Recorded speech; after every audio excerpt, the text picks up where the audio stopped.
Hello बच्चों, नमस्कार। तो चलिए बच्चों, आज हम इस वीडियो में प्रकाश के का प्रवर्तन वाला चैप्टर शुरू करते हैं। तो चलिए शुरू करते हैं। सबसे पहले इसमें है प्रकाश। प्रकाश क्या होता है? प्रकाश क्या होता है? तो प्रकाश प्रकाश वह ऊर्जा है।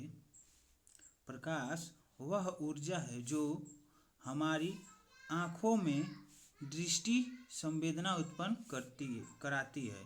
प्रकाश वह ऊर्जा है जो हमारे आँखों में दृष्टि संवेदना उत्पन्न कराती है, वह प्रकाश कहलाती है। प्रकाश मतलब कि एक प्रकार की ऊर्जा है।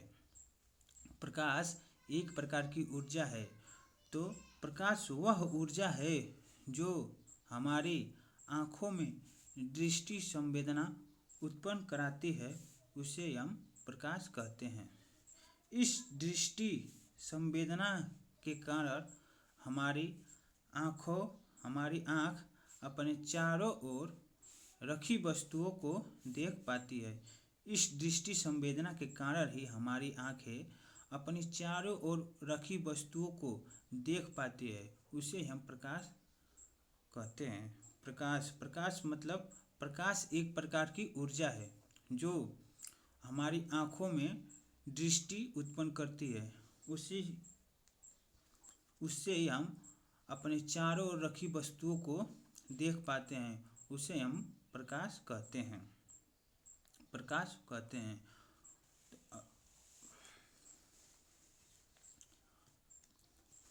आगे है प्रकाश के गुण। प्रकाश के निम्न प्रकार के गुण होते हैं। पहला है प्रकाश स्वयं अदृश्य होता है। प्रकाश स्वयं अदृश्य होता है, परंतु इसकी उस उपस्थिति में वस्तु दिखाई देती है। प्रकाश जो है ना, स्वयं अदृश्य होता है। प्रकाश हमें नहीं दिखाई देती है। प्रकाश की उस उपस्थिति में हम वस्तु को देख पाते हैं।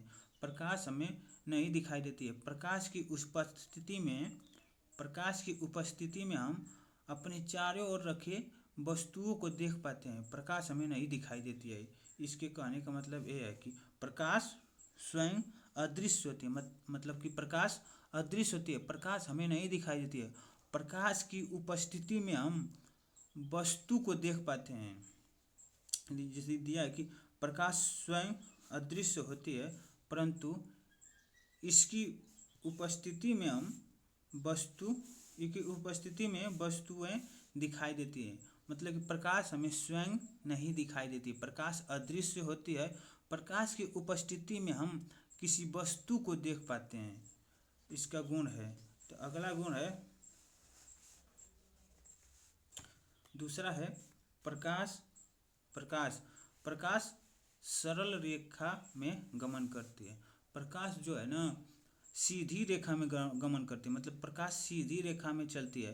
यदि हम किसी टार्च को बांधे तो वह सीधे जाके फोकस करती है, उसका मार्ग में कोई विचलित नहीं होती है। प्रकाश सरल रेखा में गमन करती है। इसका कहने का मतलब ये है कि प्रकाश सीधी रेखा में चलती है, इसके मार्ग में कोई परिवर्तन नहीं होता है। अगला है, तीसरा है प्रकाश के संचरण हेतु किसी माध्यम की आवश्यकता नहीं होती है। मतलब तीसरा, प्रकाश के संचरण हेतु किसी माध्यम की आवश्यकता नहीं होती है। इसके कहने का मतलब यह है कि प्रकाश के चलने के लिए, प्रकाश को जाने के लिए किसी भी माध्यम की आवश्यकता नहीं होती है। प्रकाश स्वयं अपने ही फोकस करता है। प्रकाश किसी की माध्यम से चलने की आवश्यकता नहीं होती है। प्रकाश सीधे अपने स्वयं चलती है। इसे प्रकाश के संचरण हेतु किसी माध्यम की आवश्यकता नहीं होती है। अगला है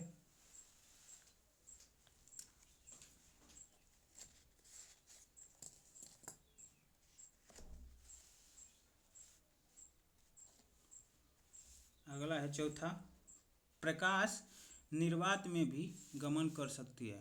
प्रकाश निर्वात में भी गमन कर सकती है। मतलब कि प्रकाश निर्वात में गमन कर सकती है। इसका मतलब ये होता है कि प्रकाश मतलब चाहे वहाँ पर हवा पानी कुछ भी नहीं हो तब भी वो उसमें गमन कर सकती है, उसमें जा सकती है प्रकाश। चाहे वहाँ पर हवा हो पानी हो कुछ भी नहीं हो तभी भी प्रकाश उसमें चल सकती है। प्रकाश को किसी माध्यम की आवश्यकता भी नहीं होती है। प्रकाश निर्वात में भी गमन कर सकती है। मतलब चाहे वहाँ हवा हो पानी हो कुछ भी नहीं हो तभी यह गमन कर सकती है। अगला है विभिन्न माध्यमों में प्रकाश की चाल भिन्न भिन्न होती है तथा निर्वात में प्रकाश की चाल 3×10⁸ मीटर प्रति सेकेंड होती है। मतलब कि प्रकाश विभिन्न माध्यमों में प्रकाश की चाल भिन्न भिन्न होती है। मतलब कि प्रकाश की चाल विभिन्न माध्यम यदि कहीं ज़्यादा सघन हो तो वहाँ प्रकाश का माध्यम अलग हो जाएगा। यदि निर्वात हो तो वहाँ प्रकाश का माध्यम अलग हो जाएगा। मतलब विभिन्न माध्यमों में प्रकाश की चाल अलग अलग होती है तथा निर्वात में प्रकाश की चाल होती है 3×10⁸ मीटर प्रति सेकेंड। निर्वात में प्रकाश की चाल होती है 3×10⁸ मीटर प्रति सेकेंड। अगला देखते हैं। अगला है 6वां, चमकदार पृष्ठों से प्रकाश परावर्तित हो जाती है। मतलब यदि प्रकाश को हम किसी चमकदार सतहों पर प्रकाश डालते हैं तो प्रकाश वहाँ से परावर्तित होकर उसी माध्यम में वापस लौट जाते हैं। उसे ही हम प्रकाश का परावर्तन कहते हैं। मतलब कि चमकदार पृष्ठों से प्रकाश परावर्तित होती है। यदि हम किसी चमकदार सतह पर प्रकाश डालेंगे तो प्रकाश उस सतह से टकराकर वापस लौट जाती है। इसकी कहने का मतलब यही है। अगला है 7वां, जब प्रकाश एक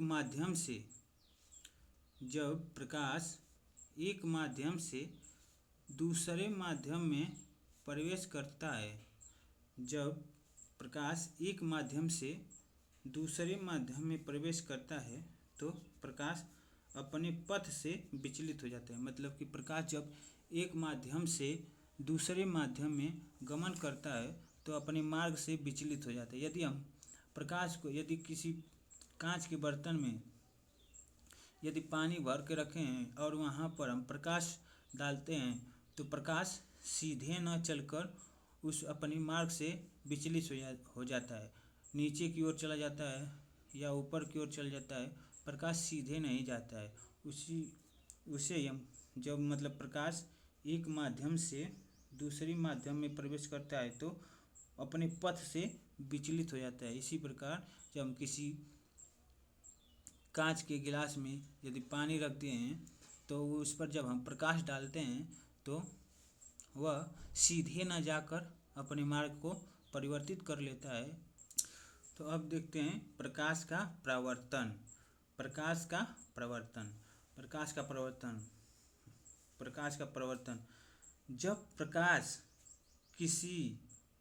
जब प्रकाश किरण किसी चिकनी सतह से टकराकर उसी माध्यम में लौट जाती है। मतलब कि जब प्रकाश किरण किसी चिकनी सतह से टकराकर उसी माध्यम में लौट जाती है जिस माध्यम से वह प्रकाश किरण आती है तो प्रकाश की यह घटना प्रकाश का परावर्तन कहलाती है। मतलब कि जब हम प्रकाश किसी चिकनी सतह पर टकराती है तो उसी माध्यम में वापस लौट जाती है, उसे ही हम प्रकाश का परावर्तन कहते हैं। यदि हम किसी टार्च को किसी चिकनी सतह पर फोकस करेंगे तो वह वहाँ उससे टकराकर वापस उसी माध्यम में आ जाती है, उसे ही हम प्रकाश का परावर्तन कहते हैं। जैसे उसे हम प्रकाश का परावर्तन कहते हैं। जब कोई चिकनी सतह है और उस पर हम कोई प्रकाश डालते हैं, जब कोई चिकनी सतह है और उस पर हम प्रकाश डालते हैं तो वह उसी माध्यम में वापस लौट आती है, उसे हम प्रकाश का परावर्तन कहते हैं। तो जैसे ये है एक दर्पण, यह क्या है? दर्पण। यदि हम दर्पण है, यदि हम यहाँ से प्रकाश डालते हैं, तो यह टकरा कर वापस उसी माध्यम में लौट जाते हैं, उसे ही हम प्रकाश का परावर्तन कहते हैं। जब हम किसी चिकनी सतह पर, जब मान लीजिए चिकनी सतह है, जब यहाँ से हम प्रकाश डालते हैं तो यह यहाँ से टकरा कर वापस उसी माध्यम में लौट जाती है, उसे ही हम प्रकाश का परावर्तन कहते हैं। जब जहाँ से हम प्रकाश डालते हैं उसे हम आपतित किरण कहते हैं। जहाँ से प्रकाश डालते हैं उसे हम आपतित किरण कहते हैं। और जहाँ से प्रकाश टकराकर वापस लौट जाता है उसे हम परावर्तित किरण कहते हैं। जहाँ से प्रकाश टकराकर वापस उसी माध्यम में लौट जाता है उसे हम परावर्तित किरण कहते हैं। जैसे कि जब हम यहाँ से प्रकाश डालते हैं, यहाँ से जब हम किसी चिकनी सतह पर प्रकाश डालते हैं तो इसे हम आपतित किरण कहते हैं। और जब प्रकाश टकराकर उसी माध्यम में वापस लौट जाता है तो उसे हम परावर्तित किरण कहते हैं। इसे हम अभिलंब कहते हैं। जो चिकनी सतह से सीधे आते हैं उसे हम अभिलंब कहते हैं। जब आपतित किरण और अभिलंब के बीच जो कोण बनता है, आपतित किरण और अभिलंब के बीच जो कोण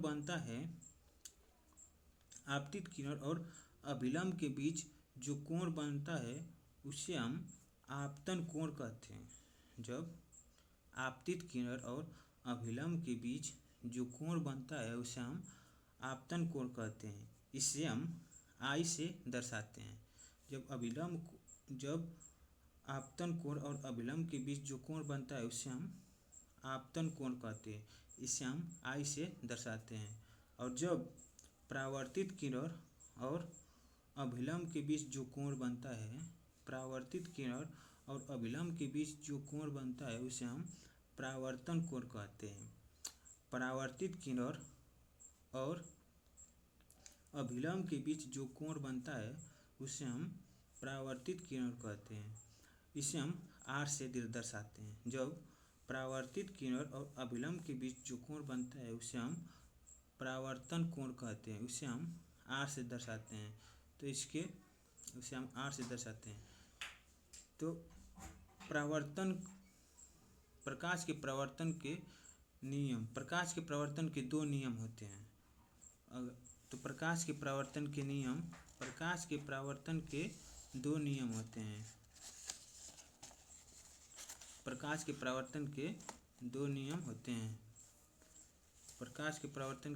होते हैं। पहला है आपतित किरण,